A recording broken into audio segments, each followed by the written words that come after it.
Hey, how's it going? Welcome back to another episode of the Usagi Podjimbo podcast. I'm your host, Mike, as always, and this is a podcast all about Usagi Yojimbo and the wonderful series that we've been covering for the past couple years now. It's been a while. It's been like almost 2 months now since I've actually recorded an episode. I was planning on getting back to actually recording again with the last episode, but life unfortunately got in the way. I have not forgotten about the podcast whatsoever.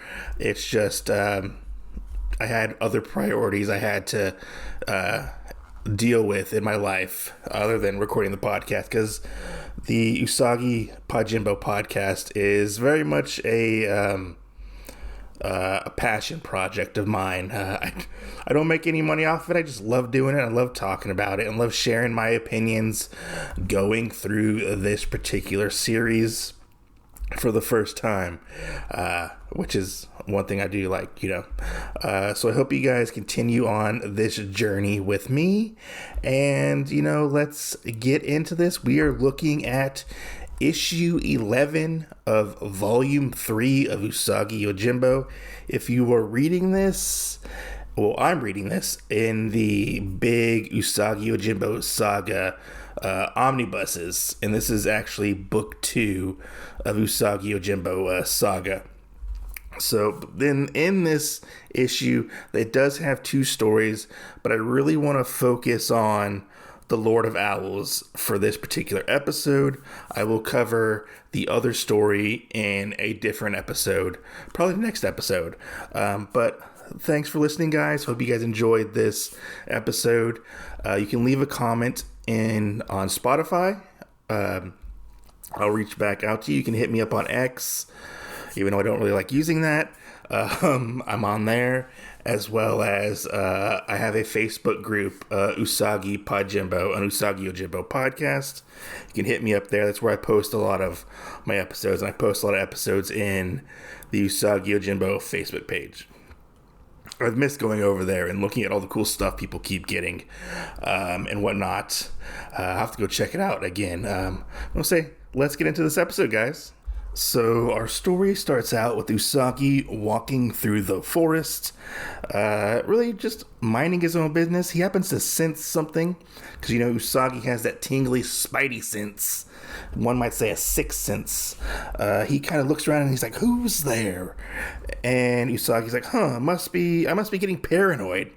And we see Usagi sheath his sword, because he had drawn it, because he got paranoid. And we see a old man standing in between some bamboo. He's kind of hiding, and he's like, "Be patient, samurai. We will meet soon enough." Usagi happens upon I want to say it's like an inn or like a rest stop. We've seen these before in other Usagi stories. He kind of walks up, and there's some guys out about drinking, getting their drink on. And Usagi walks up, and you hear these guys say, "Hold on, look what's coming." And they kind of remark to Usagi, or remark to themselves, actually. He's not really talking to Usagi, like, "Oh, look at that masterless Ronin he's got."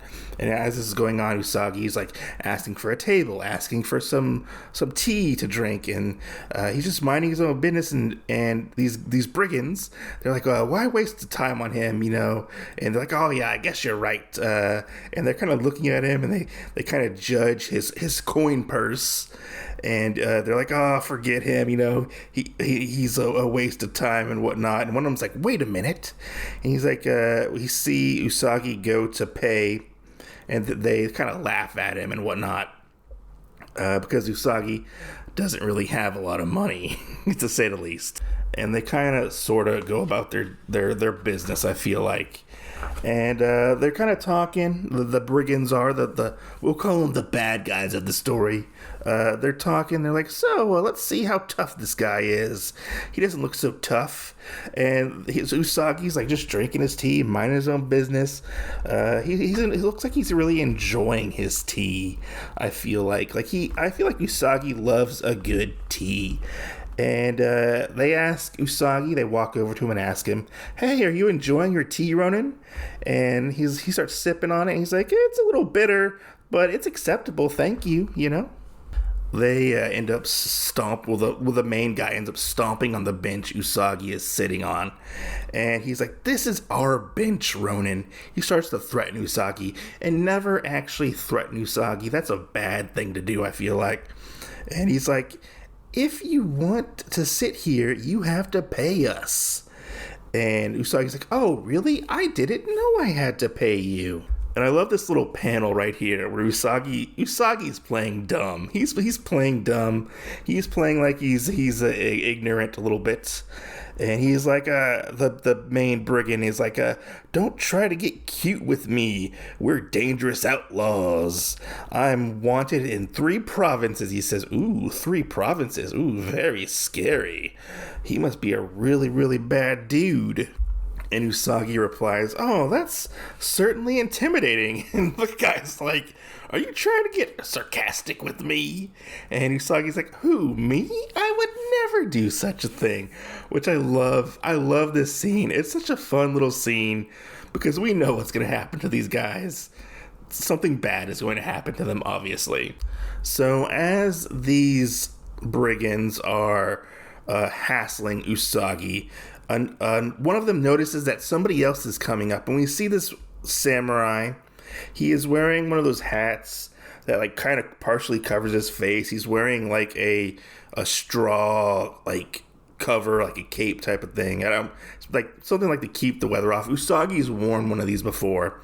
I forget exactly what it's called. And they're like, hey, look what's coming up the road here. And the guy starts to walk by, and he just bypasses he bypasses where they all are, and he just continues on.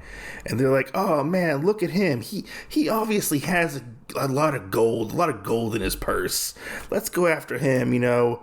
This guy right here, he's not worth it, you know. He's not worth our fortunes. But this guy is. And they go and chase after him. And this mysterious guy, he is quite a ways up in the forest. And the brigands run after him. They're like, hey, we're following him, you know, long enough. Nobody's around. There's no witnesses around. We got this. Let's go. And they kind of all surround him. They're like, stop, you know. We're warning you. Don't take another step, they say. And they all draw their swords. He kind of looks at them, and he pulls up his hat. He pulls it up, and we see his eyes, and his eyes are very, very creepy looking. He has skulls in his eyes, almost like he has the death's head in his eyes, which is really interesting, and it scares all the pants off these guys who are trying to steal his money. Like, oh my god, don't look at his eyes. He's trying to hypnotize us. It's some samurai trick, they say. And after they get over their fear of what they saw, because apparently what they saw was so terrifying. Not terrifying enough that they run away, but they're like, okay, no more tricks. Hand over your money and we'll make it fast. Cooperate and I'll let you live, they say. And we just see the samurai standing there, and he's like, hey, did you hear me? You know, give us all your money, you know, or we'll slay you. And he's just standing there. Very menacingly, very stoically, I feel like. Not very much paying these guys a mind, you know, or any attention. They charge him with their swords drawn, and they're like, that's it, we're gonna kill him. And in the next panel, all we see is like some wisp of blood, and it just says slurp, which that really caught my attention. And we find out all of these guys but one is dead, and the one that's not dead, because they're all strewn around, laying around this samurai who basically killed all these guys. The one still alive says, that so fast, I didn't even see. Stay back, please don't kill me, please. And you see the mysterious samurai say, that's enough. As this is going on, Usagi shows up. He says, "Excuse me for interfering. I was very suspicious of the bunch, so I decided to follow you and warn you, in just in case you needed some help." And the mysterious samurai is like, I appreciate that nonetheless.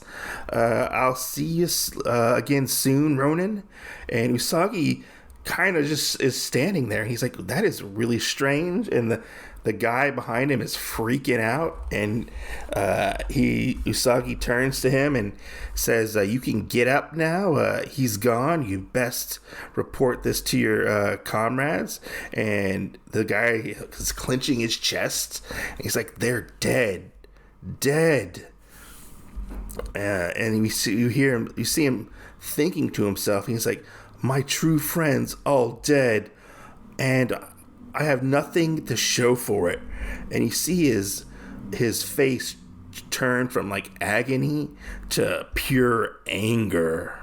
And the lone brigand says, "Or do I?" And Usagi's just standing there wondering, like, what's going on with the weird, mysterious samurai dude. He's like, "Oh, I wonder who he is. I should have asked him for his name," not paying any attention. And we see the guy, he pops up, he's like, "Little purse is better than no purse," and grabs a sword. And I feel like Usagi is using his sixth sense at this point, because he gets a very serious face. He's like, "Whoever he is, I hope I never meet him again." And Usagi slays this guy who tries to attack him from behind.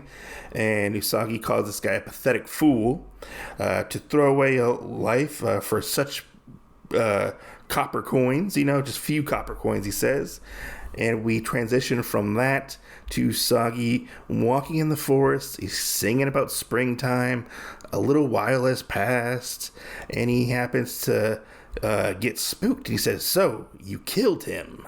And Usagi's like, I didn't even sense your presence." And we see Usagi talk about his sixth sense that he has. And he's like, I can't sense him. That's very amazing how he moves and stuff. And Usagi asked the mystery man, "How did you know I slew the bandit?" And he says there was death on his face. And then we get the spiel that, Usagi is Miyamoto Usagi, may I ask who you are? I was waiting for Usagi to tell his whole life story to this guy, but he didn't. Because normally when somebody asks who Usagi is, he ends up telling him, "Oh, I'm Miyamoto Usagi, I serve under so-and-so and whatnot." But this man, I'm probably going to butcher his name, just saying. But he says, they call me Oyama Tanori, I believe is what his name is. And Usagi says, "Oh, I've heard of you. They call you the Lord of Owls." So obviously this guy is somewhat of known in the world, that even Usagi actually knows of him. And the man says, yes, the owl is the premonition of death, which, if I remember correctly, I want to say it was in the last Ino story. Gin was very superstitious of owls because he said they brought death, and he was like very paranoid about the owls. So that's interesting that this comes back up sort of with the Lord of Owls and how he seems to be like the bringer of death and whatnot. Usagi says, "You can see death in a person's eyes," they say. And the man, I forget what his name is, the Lord of Owls, what's his name? Tandanari, says, "Such is my curse." So apparently he is cursed to see the death of others. I wonder if he actually is death, like the Grim Reaper himself. That would be really interesting to actually theorize, possibly. But Tandanari says, I saw it on your face. That is why I waited for you. But will I kill you or will you kill me? It's still unclear." And Usagi's like, why should we have to kill one another? Like, why should one of us have to die? There's no reason we should be adversaries. And then Tantanori walks off. He's like, not yet, but one day there will be. We will meet again, Usagi. And that's where this issue ends. Oh boy, this issue was something else, I feel like. Very mysterious. Lots of loose ends, I feel like, all over the place with this new Lord of Owls character. I'm really interested to see what his deal actually is all about. And where he goes from here and where he fits into the story. Will he be an adversary or will he be like a friend to Usagi?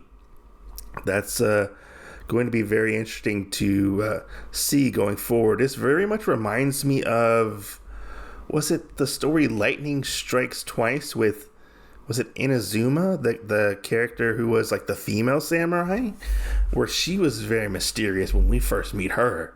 And I like it when Stan Sakai introduces new characters and possibly new foes or allies for Usagi. Maybe this guy is a foe because he seems like he is.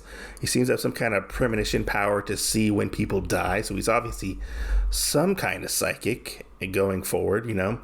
But yeah, I'm leaning towards more the Lord of Owls is. He's possibly a bad guy. He's possibly. Because we don't have a lot of, at the moment, we don't get a lot of like real adversaries or continuing adversaries, a rogues gallery of sorts for Usagi. Like, who do we have? Like, Jay, we have Jay, and then we have like Lord Hakiji, which is, he's like supposedly like the big bad, you know? But we don't really see a lot of Lord Hakiji or like maybe like the Neko ninjas. I mean, the Neko ninjas kind of are like a little bit of a gray area. I feel like they're bad, but they're sort of not bad. Sometimes possible, what do you call it? Like possible allies to Usagi at times. So yeah, it'll be really interesting to see moving forward where this goes and like when will this story pay off, because like it is left such like in an open-ended status. Like I am so like curious, which props to Stan Sakai for setting something up and possibly paying it off. I feel like he will pay it off eventually. I mean, he's got to, right? He's got to pay this off, you know? He just can't leave us hanging like this. But yeah, I loved the dynamic between like the bad guys and what was happening with them, because like you knew nothing good was going to happen in this issue, nothing good whatsoever. Like they tried so hard to get that money, but they tried so hard and they got so far, but in the end, nothing really mattered, you know. To quote Linkin Park, I guess.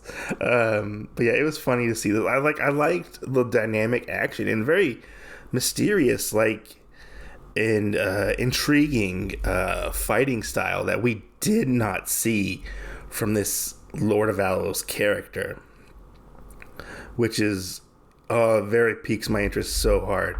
Like, is he a vampire? Do they have vampires in the Usagi Yojimbo world? Because he did slurp up some blood. So does he feast on blood? I need to know what happens. And I do know that I think he does return later on in the series, if I remember correctly. Because now that I think about it, I do remember seeing an issue when I was flipping through the omnibuses that I think did say the return of the Lord of Owls.